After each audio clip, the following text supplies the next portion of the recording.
नमस्कार। सासाराम के ताराचंडी धाम के बगल में स्थित कैमूर पहाड़ी पर भीषण आग लगी हुई है।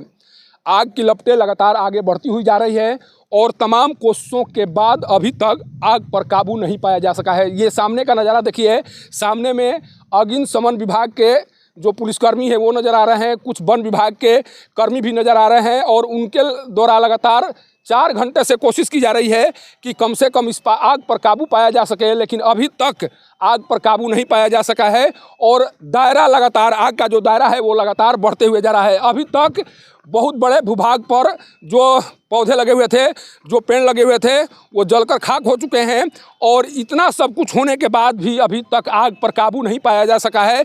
तो सोचिए कि किस तरह से अग्निशमन के अधिकारी और पुलिसकर्मी और वन विभाग के अधिकारी और पुलिसकर्मी विवश नज़र आ रहे हैं और किस तरह से इस भीषण आग पर उन लोगों के द्वारा काबू नहीं पाया जा सका है। ये सोचने वाली बात है, कारण कि अगर गर्मी के मौसम में अग्निशमन सेवा अगर गर्मी के मौसम में अग्निशमन विभाग या वन विभाग के द्वारा इस तरह के कोई उपाय पहले से किए गए होते तो शायद आज जो ये नज़ारा दिखाई पड़ रहा है वो नज़ारा नहीं दिखाई पड़ता। सबसे ज़्यादा वन विभाग सवालों के घेरे में है।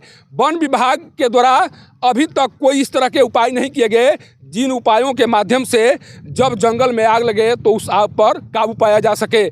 बताया जा रहा है कि घटना के 4 घंटे बाद वन विभाग की टीम यहाँ पहुँची। अगर वन विभाग की टीम यहाँ पहले पहुँच गई होती तो हो सकता है कि उसके द्वारा कुछ इस तरह के कार्य किए गए होते जिस कार्य के बदौलत जो दायरा है वो सिमट कर रह जाता। इतने व्यापक पैमाने पर ये दायरा यहाँ पर दिखाई नहीं पड़ता, लेकिन आप इस नज़ारे को देखिए और समझिए कि किस तरह से जो पेड़ पौधे लगे हुए थे वो पूरी तरह से जलकर खाक हो गए हैं और चारों तरफ केवल राख दिखाई पड़ रहा है।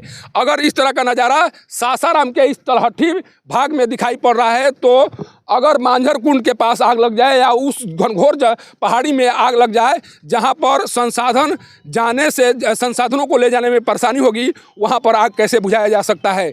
लेकिन इतना सब कुछ होने के बाद भी यहाँ के वन विभाग के अधिकारी को पता है कि रोहतास के बड़े भूभाग में जंगल पाए जाते हैं, पेड़ पौधे पाए जाते हैं, गर्मी के दिनों में आग लगती है, लेकिन इस आग पर काबू पाने के लिए पहले से कोई उपाय न तो वन विभाग के द्वारा किया जाता है और न अग्निशमन विभाग के द्वारा इस तरह की तैयारी की जाती है जिन तैयारियों के बदौलत इतने बड़े पैमाने पर होने वाली क्षति को बचाया जा सके। और सबसे ज़्यादा सवाल यहाँ के जो वन अधिकारी हैं उन पर खड़े किए जा रहे हैं। अभी रोहतास जिले में एक ऐसे वन अधिकारी की पोस्टिंग की गई है जिनके कार्यकाल में दुर्लभ हिरण का शिकार हो जाता है, जिनके कार्यकाल में दर्जनों श्रद्धालु गुप्ता धाम जाने के क्रम में मौत के मुंह में समा जाते हैं, जिनके कार्यकाल में इतने बड़े पैमाने पर जंगल में आग लगने के बाद क्षति होती है। इसके बाद में भी वह वन अधिकारी अपने कार्यालय से बाहर निकलकर यह देखने की कोशिश नहीं करते हैं कि उनके क्षेत्र में चल क्या रहा है। सोचिए कि जिस तरह से दुर्लभ वन जीव काले हिरण का शिकार हुआ था उस समय भी इनकी लापरवाही को लेकर सवाल खड़े किए गए थे। जब दुर्गावती डैम के पास जो श्रद्धालु थे उनकी मौत हुई थी उस समय भी इनके कार्य पर सवाल खड़े किए गए थे और अब आग लगी है उसके बाद में भी उनके कार्यशैली पर सवाल खड़े किए जा रहे हैं। और ये कहा जा रहा है कि एक ऐसे वन अधिकारी की पोस्टिंग यहाँ पर हुई है जो वन अधिकारी अपने कार्यालय से बाहर निकालने की कोशिश नहीं करता। उसे लगता है कि चेंबर के माध्यम से ही सब कुछ किया जा सकता है। अगर चेंबर के माध्यम से सब कुछ किया गया होता तो शायद ये नज़ारा नहीं यहाँ पर इस तरह की स्थिति दिखाई नहीं पड़ती। इतनी बड़ी घटना सामने आने के बाद भी अभी तक वन अधिकारी इस क्षेत्र में नहीं पहुंचे हुए हैं। आखिर वन अधिकारी कर क्या रहे हैं? कार्यालय में बैठकर उनका कौन सा काम है जिस काम को निष्पादित करने में वो इस तरह की घटनाओं के बाद भी घटनास्थल पर नहीं पहुंचते हैं। अभी आप जाएंगे तो जो प्रवेश द्वार बनाया गया है उस प्रवेश द्वार पर एक तरह से ताला लगा दिया गया है और जो प्रेस वाले हैं, जो मीडिया कर्मी हैं, उन्हें भी अंदर जाने की इजाज़त नहीं दी जा रही है।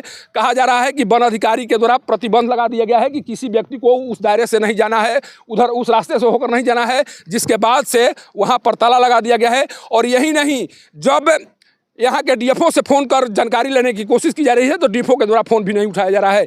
आखिर इस अधिकारी को इस पद पर बिठा कर क्यों रखा गया है? जब जंगल सुरक्षित नहीं रहेंगे, जब वन जीव सुरक्षित नहीं रहेंगे, जब श्रद्धालु सुरक्षित नहीं रहेंगे तो फिर ऐसे अधिकारी की पोस्टिंग रोहतास जिले में करने की क्या ज़रूरत है और क्यों ऐसे अधिकारी को इस पद पर बैठा कर रखा जाए। ये जो मंत्री हैं, जो वरीय अधिकारी हैं, उनसे सवाल जरूर पूछा जाएगा।